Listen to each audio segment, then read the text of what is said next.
നമസ്കാരം. സോഡിയാക് മീഡിയയിലേക്ക് എല്ലാ പ്രേക്ഷകർക്കും സ്വാഗതം. 2025 ജൂൺ മാസത്തെ അശ്വതി നക്ഷത്ര ഫലം ഒന്ന് പരിശോധിച്ച് നോക്കാം. അശ്വതി നക്ഷത്രം എന്ന് പറയുമ്പോൾ മേടക്കൂറാണ്. മേടത്തിൽ നിവർത്തി സ്ഥാനാധിപതിയായിരിക്കുന്ന ശുക്രൻ നിൽക്കുന്നുണ്ട്. എന്നാൽ രണ്ടാം ഭാവത്തിൽ നിന്നിരുന്ന വ്യാഴം ചാരവശാൽ ഇപ്പോൾ മൂന്നാം ഭാവത്തിൽ അപജയസ്ഥാനത്താണ്. അപ്പം വ്യാഴം പ്രസാദം കുറച്ച് കുറഞ്ഞിട്ടുണ്ട്. എങ്കിലും നിപുണായോഗമുണ്ട്. ആദിത്യനും ബുധനും സഹായസ്ഥാനത്ത് ഇഷ്ടസ്ഥാനത്താണ് നിൽക്കുന്നത്. പക്ഷേ അഞ്ചാം ഭാവത്തിൽ നിൽക്കുന്ന ചൊവ്വ കേതുവിനോട് ചേർന്നായതുകൊണ്ട് മാനസികമായിട്ട് കണ്ടമാനം ടെൻഷൻ അനുഭവിക്കുന്ന ഒരവസ്ഥയാണ് കാണുന്നത്. പ്രത്യേകിച്ച് രണവാൻ എന്ന് പറയുന്നൊരു യോഗമാണുള്ളത്. ഏഴശനി ആയതുകൊണ്ട് 12 നിൽക്കുന്ന ശനി ആയതുകൊണ്ട് എന്തെങ്കിലും ബാധ്യതകൾ കൊണ്ടൊക്കെ മാനസികമായിട്ട് കണ്ടമാനം ടെൻഷൻ അനുഭവിക്കാൻ ഇടവരാനുള്ള സാധ്യതയുണ്ട്. അപ്പോൾ പ്രത്യേകം ശ്രദ്ധിക്കണം. ലോൺ എടുക്കാതെ ഇരിക്കുക. എടുക്കുന്ന ലോണ് കൃത്യമായിട്ട് അടയ്ക്കാനായിട്ട് ശ്രദ്ധിക്കണം. ബാധാസ്ഥാനത്ത് രാഹു നിൽക്കുന്ന നാഗദോഷം പ്രബലമാണ്. അപ്പോൾ നാഗദോഷം ഉള്ളത് കൊണ്ട് നമുക്ക് നമ്മളിലേക്ക് വരേണ്ട പോസിറ്റീവായിട്ടുള്ള ഗുണങ്ങളൊക്കെ ചില സമയത്ത് നമുക്ക് കിട്ടാതെ വരും. അതുകൊണ്ട് തുടർച്ചയായിട്ട് നാഗപൂജ ചെയ്യാനായിട്ട് മറക്കരുത്. അതുപോലെ കേതു 5-ൽ നിൽക്കുന്ന കേതുവാണ്. ആവശ്യമില്ലാത്ത വാശിയും വൈരാഗ്യവും ഒക്കെ മനസ്സിൽ മറ്റുള്ളവരോട് തോന്നും. ചെറിയ കാര്യത്തിന് ടെൻഷൻ അടിക്കുന്ന സ്വഭാവം ഉണ്ടാകും. മക്കളെ പ്രതി മാനസികമായിട്ട് ടെൻഷൻ വർദ്ധിക്കും.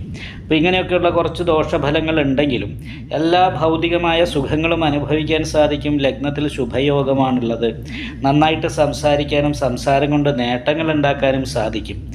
ഭാഗ്യാധിപതി സഹായസ്ഥാനത്ത് നിൽക്കുന്ന കാരണം മറ്റുള്ളവരുടെ സഹായം കിട്ടാനായിട്ട് യോഗമുണ്ട്. അപ്പോൾ ആ ഒരു രീതിയിലൊക്കെ അനുകൂലമായിരിക്കുന്ന ഗുണഫലങ്ങൾ അനുഭവിക്കാനായിട്ട് സാധിക്കും. കാരണം സ്വക്ഷേത്ര ബലവാനായിട്ടാണ് നിപുണായോഗം ചെയ്തിട്ട് സൂര്യൻ നിൽക്കുന്നത്. പക്ഷേ എങ്കിലും ശത്രു സ്ഥാനാധിപത്യം കൂടി ബുധൻ ഉള്ളത് കൊണ്ടും 5-ാം ഭാവാധിപതിയായിരിക്കുന്ന ബുധൻ നിൽക്കുന്നതും ദുരിതഭവനാധിപത്യം വഹിച്ചിരിക്കുന്ന വ്യാഴത്തോടൊക്കെ ചേർന്നായതുകൊണ്ട് സഹായിക്കേണ്ട വ്യക്തികളുടെ തന്നെ ഭാഗത്തു നിന്നുള്ള പ്രശ്നങ്ങളും കാര്യങ്ങളൊക്കെ മാനസിക ടെൻഷൻ ഉണ്ടാക്കാനുള്ള സാധ്യതയുണ്ട്. എന്നാൽ നല്ല സഹായം കിട്ടാനുള്ള യോഗമുണ്ട്. ഭാഗ്യാധിപതി എവിടെ നിന്നാലും അവിടെ ആ ഭാഗം കൊണ്ട് ഭാഗ്യം ഉണ്ടാകുന്നുണ്ട്. നല്ല സഹായ ഗുണങ്ങളൊക്കെ കിട്ടും.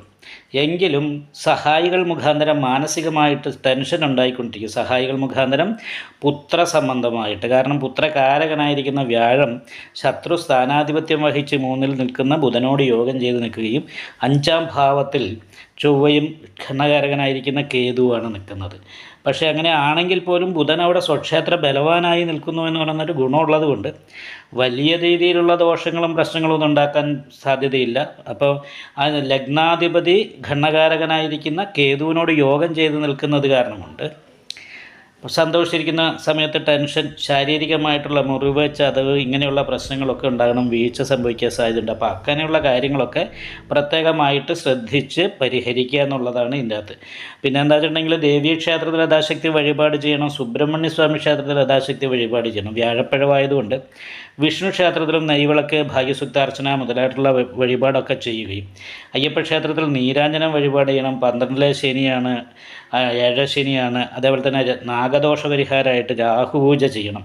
അതല്ലേ കേതുപൂജ ചെയ്യണം. നവഗ്രഹ പൂജ ചെയ്യുന്ന ക്ഷേത്രത്തിൽ രാഹുപൂജയും കേതുപൂജയും ചെയ്യാം. അതല്ലെങ്കിൽ നാഗപൂജയായിട്ട് ചെയ്യാം. ആയില്യപൂജയായിട്ടോ 100 പാലും കൊടുക്കുക. ഇങ്ങനെ എന്തെങ്കിലുമൊക്കെ പരിഹാരങ്ങൾ നാഗദോഷത്തിന് പരിഹാരം ചെയ്തുകൊണ്ടിരുന്നാൽ വലിയ തടസ്സങ്ങളും പ്രതിസന്ധികളും ഇല്ലാതെയൊക്കെ ഈ മാസം അനുകൂലമായിരിക്കുന്ന ഗുണഫലങ്ങൾ അനുഭവിക്കാൻ അശ്വതി നക്ഷത്രക്കാർക്ക് സാധിക്കുന്നതാണ്.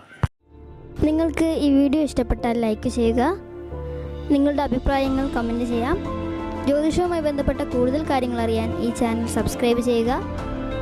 ഞങ്ങളുടെ ഓൺലൈൻ കൺസൾട്ടൻസി നമ്പർ താഴെ ഡിസ്ക്രിപ്ഷൻ ബോക്സിൽ കൊടുത്തിട്ടുണ്ട്. ആവശ്യമുള്ളവർക്ക് കോൺടാക്റ്റ് ചെയ്യാവുന്നതാണ്.